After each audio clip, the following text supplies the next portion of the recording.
Welcome to Sarah's Korean Corner, where I dive into all things Korean, from K-pop to K-dramas, food, language, skincare. So if those are things that are of interest to you, please subscribe. Today we're going to be talking about Itaewon Class, a new K-drama that was released on the 31st, starring Park Seo-joon and Yoo Jae-myung. It's 74 minutes. This is actually not the longest episode for a K-drama, especially for a pilot. So one thing to keep in mind if you're just getting into K-dramas is that they are a time commitment. Every season is usually 16 episodes, and they're usually over an hour per episode.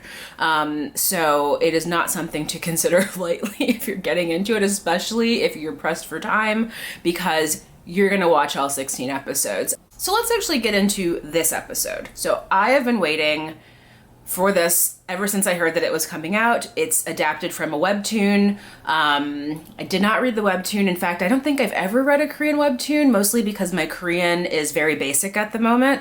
And so I haven't actually spent any time looking at any of the webtoons in translation or otherwise, but it has Park Seo-joon in it.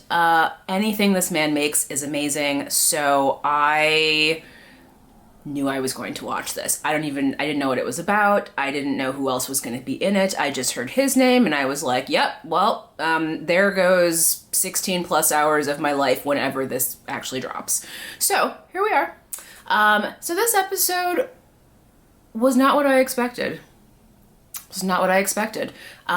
He tends to make very emotional movies, TV shows, but then also sometimes is very goofy and sometimes is just very attractive, and that's kind of like the draw, is that he's just like this very suave, attractive man.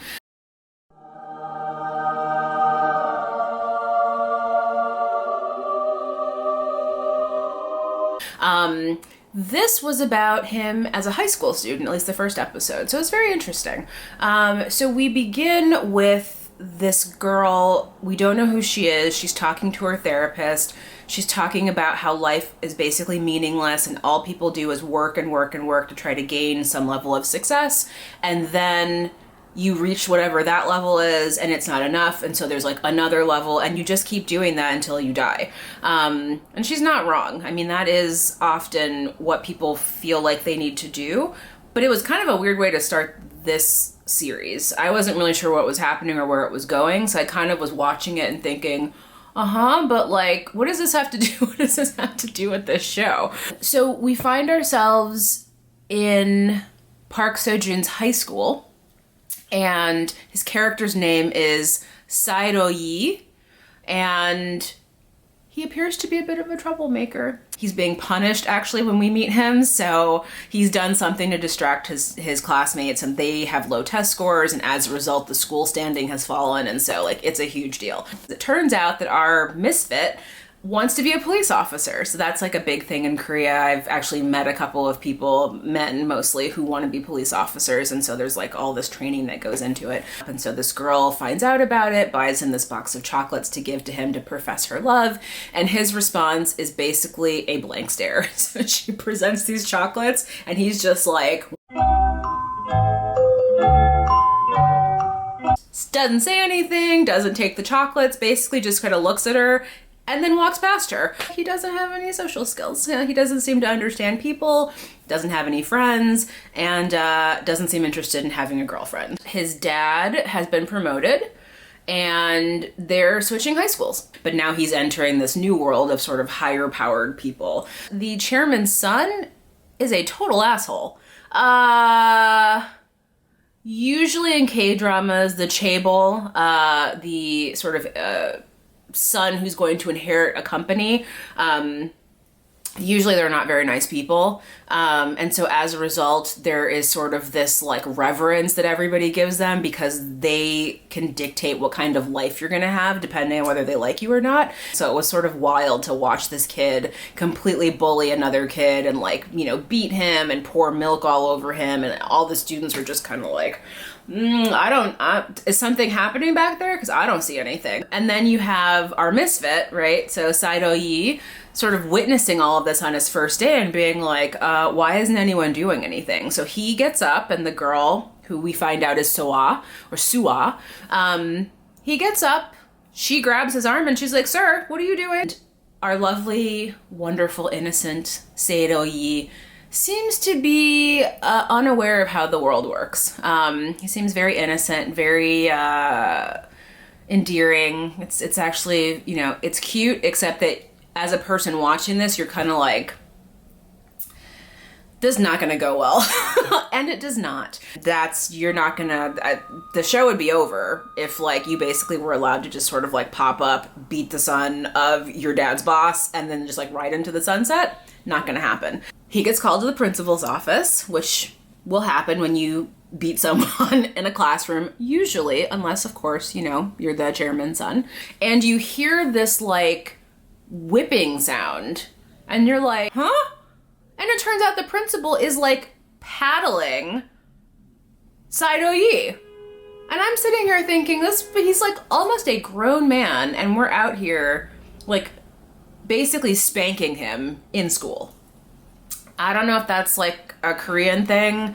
I know in Catholic schools long ago, people used to do that kind of stuff, but that is not something that is done, as far as I know, in 2020. So I was pretty surprised to see that as just like an acceptable form of punishment. The other thing that was really interesting is that this was all happening before their parents arrived. You see the chairman arrive, and then shortly thereafter, like within seconds, Saito-yi's dad comes in afterwards. And so you see Saito-yi kind of stand up, and he sort of gets his bearings, and he's preparing to kind of brace himself for whatever the chairman is going to do to him, because he's kind of ready for that and he's okay with it. But when he sees his dad walk in, he's like, oh no, because I don't think it occurred to him that it would affect his dad, even though Sua told him, this is going to hurt your dad. So the chairman basically says to him, okay, so I could make this easy for you and forgive you and let you stay at this school, or you can get expelled and then call the police. Like, all I need you to do is get on your knees in front of my son and apologize.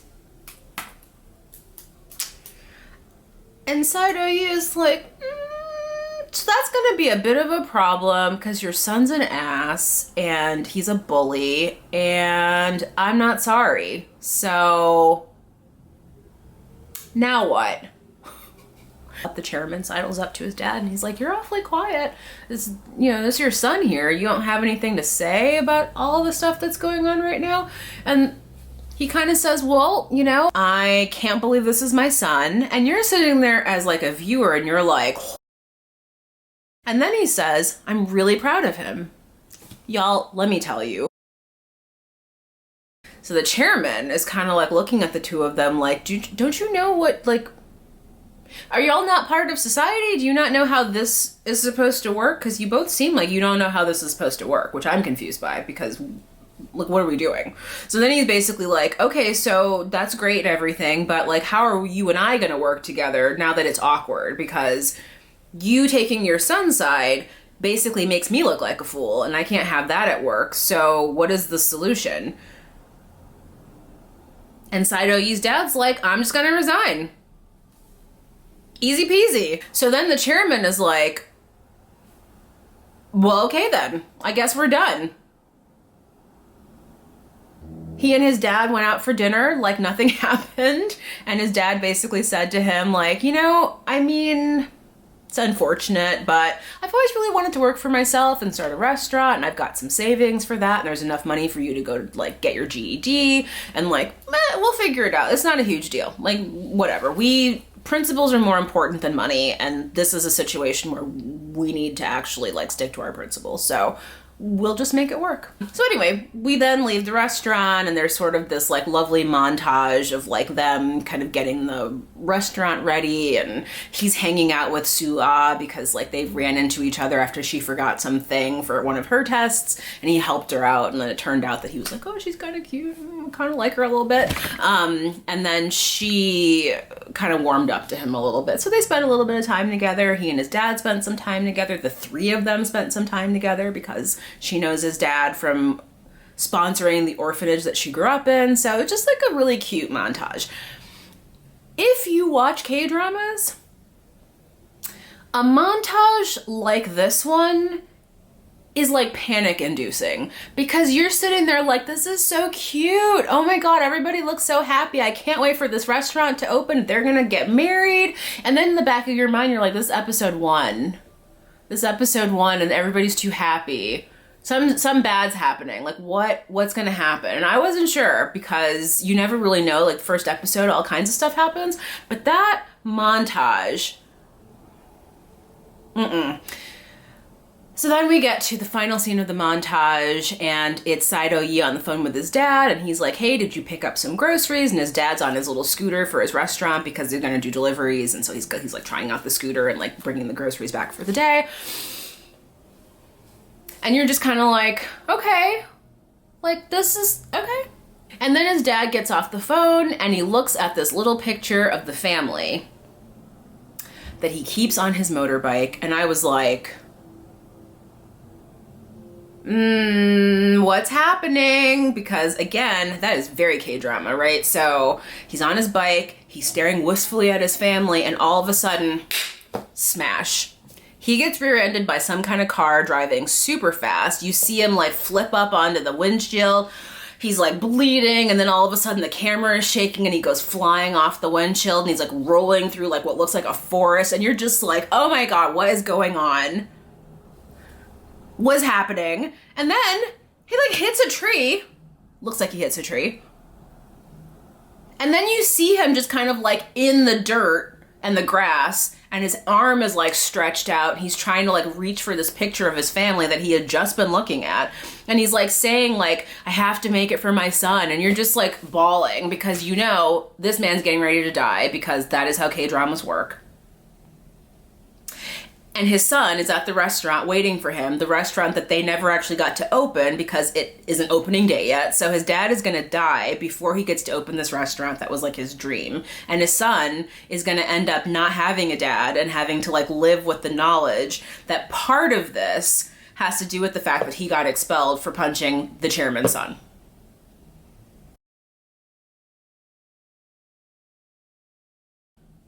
If you're new to K-dramas, you might think that's the end of the episode.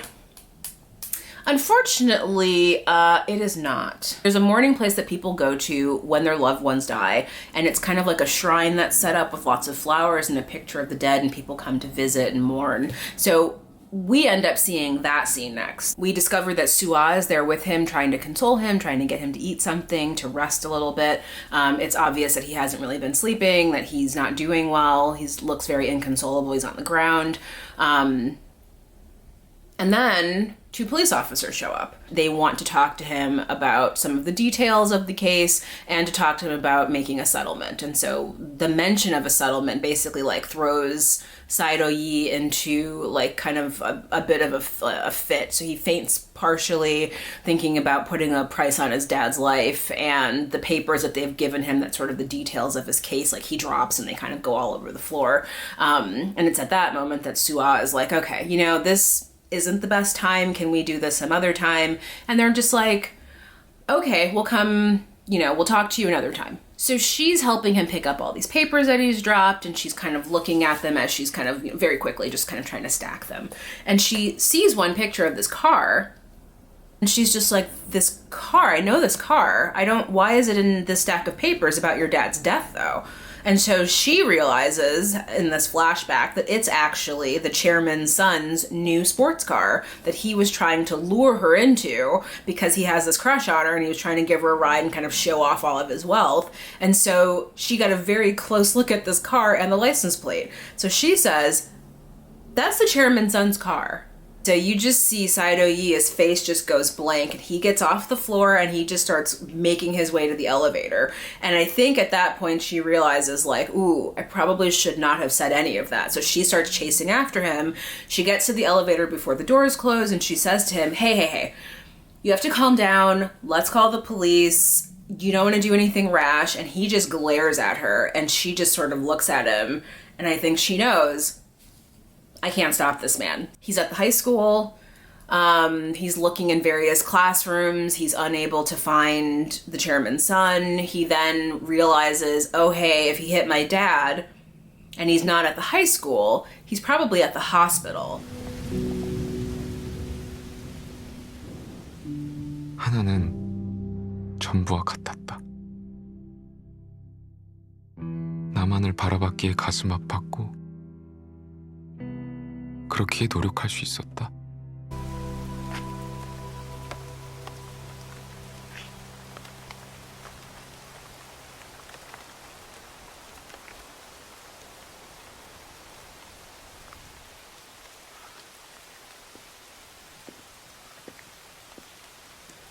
After he gets punched the first time, you know, he sort of goes into panic mode. I think it's like pretty obvious that like he's getting ready to get a beat down. 잠깐만. 얘기 좀 들어봐.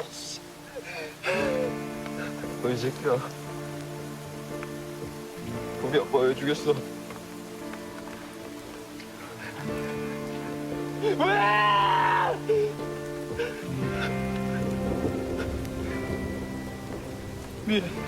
And the guy kind of says to him in this really sheepish way, "Oh, you know, I'm sorry, miane."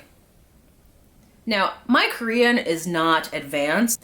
Miane to me doesn't really feel strong enough for I ran your dad over with my car. Saito-yi is like, okay, so you're apologizing to me, but like, I don't need your apology. The person that needs your apology is dead because you ran them over with your car. So it is time for you to go to where my dad is and make your apology. Is this the show where Park Seo-joon is like kind of evil? He's never really played a character that would murder someone else. So I was kind of like, where is this going exactly? And then you just see him just start swinging. First of all, now, apologies for this not really being appropriate, but his form on all those swings, I was like, you can tell that he does a lot of movies where he either does MMA or boxing or something, because it was so realistic and believable, like just the shoulders, the swing, the fist shape, like all of it. You're watching him swing on this kid over and over and over again. He's screaming like die the whole time he's doing it, and I literally was sitting there like, he's gonna kill this kid. Like, this kid is actually going to die, and where is this show going? You can't kill the chairman's son because the entire town that they're in seems to be afraid of this man. So I'm just sitting here like, where is this show going? And then we see like a brief pause because I'm sure he was tired from all the beating that he was doing. But we see him get up and he kind of goes over to this ledge and he kind of picks up this rock that's like loosened from this ledge and he kind of carries it over, and I'm just like, is PSJ getting ready to bludgeon this man to death? And then the episode ends. Because JTBC does not care about us. Looking forward to seeing what happens in episode 2, because that cannot be the actual ending. So anyway, that will wrap up my recap of episode 1 of Itaewon Class. Let me know in the comments if you have any thoughts about this episode. Were you also surprised by the direction that the episode went? Were there any characters that you just really weren't feeling? How do you feel about our lovely chairman? I'm used to him playing like really sweet, kind of good-natured guys, and I kind of like him as a bad guy, but I feel a little bit weird saying that. So anyway, let me know in the comments. Talk to you next week.